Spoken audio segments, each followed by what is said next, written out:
Have you ever wanted to escape to another universe?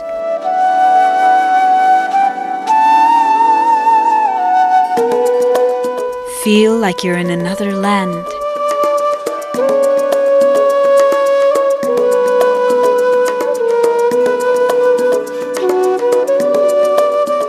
Get away from the mundane existence of the real world.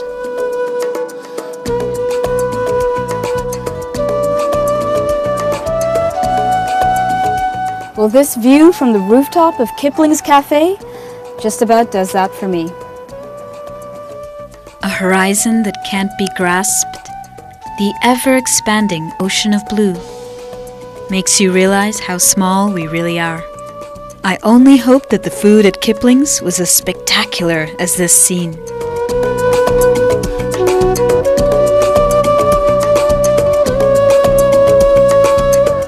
Coincidence or fate, whatever you choose to call it, brought Sandra and Jerome to sunny little Chennai just over a month ago.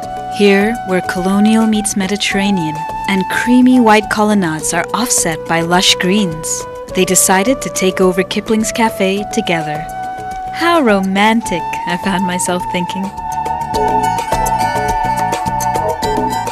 Working actually in Peru doing some volunteering work, and we were still in touch with Jerome by email, so he said that he'd found a position here as a head chef, and there would be a position for me as a staff manager here also.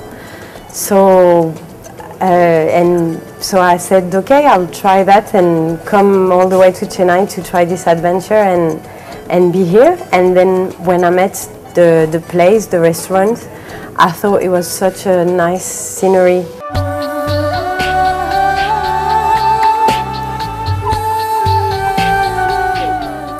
So here I am seated in the private terrace area. Now to rent this place out would cost you 10,000 rupees, but this is truly an escapist dream come true.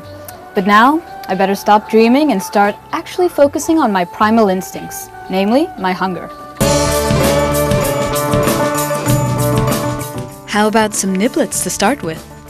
The spinach goat cheese tart, the cauliflower and broccoli soup, and the prawn fritters. While Kipling'S has neither a wine nor beverage list, Sandra has mixed up the menu by adding some unique sounding smoothie blends. I decided on the banana coconut lime smoothie.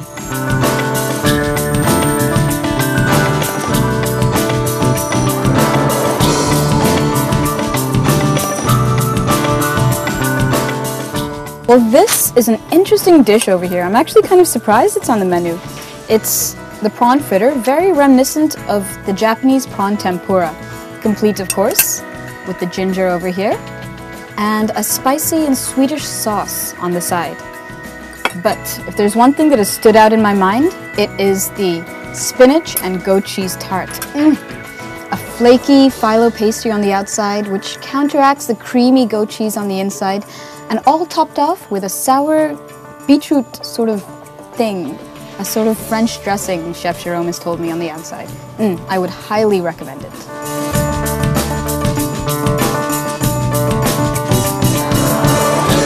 The soup is flavored only with pepper and salt. Quite a simple do-it-yourself dish, I thought.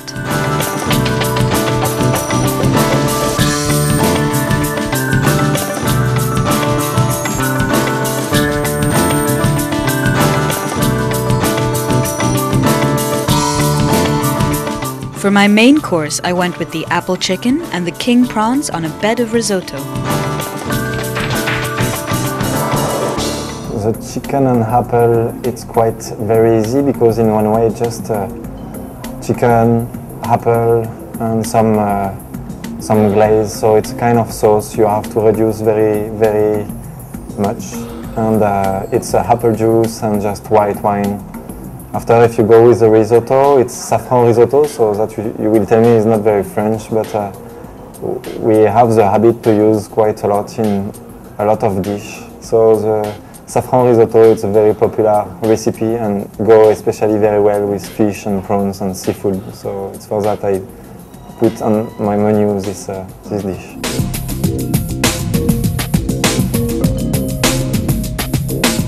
Now, Chef Jérôme is a modest sort, passionate about food but quiet about it. Before running Kipling's Cafe, he was volunteering in Chengalpet. Quite a turn of events, but then again, life's full of those, isn't it?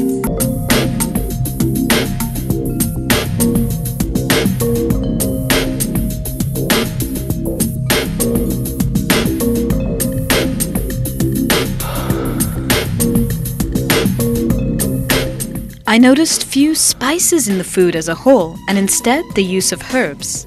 Now this is typical of French cuisine. Now the risotto was well cooked, rich, creamy, but still with a tender toughness to the bite. In culinary terms, it was cooked al dente. The king prawns could have been juicier, but the apple chicken was a deliciously unique blend of sweet and savory.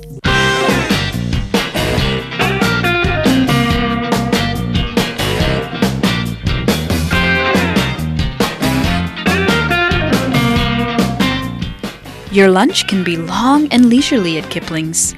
They're open all day. When dusk turned to dark, I moved downstairs.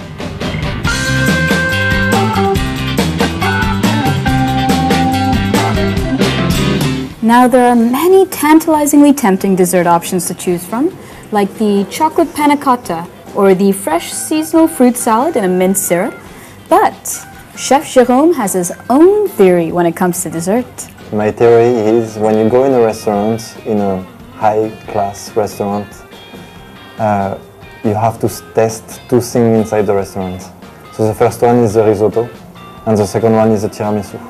If these two dishes are good, the chef is good for everything else.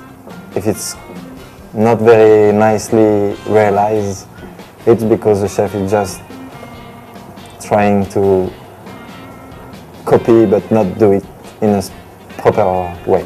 So of course I ordered the tiramisu, along with the lemon tart in a watermelon coulis. Now the tiramisu, while creamy, was not sickeningly sweet, and instead tasted fresh and light. Thank you, Italy, for your desserts. And thank you, Jérôme, for bringing them to me.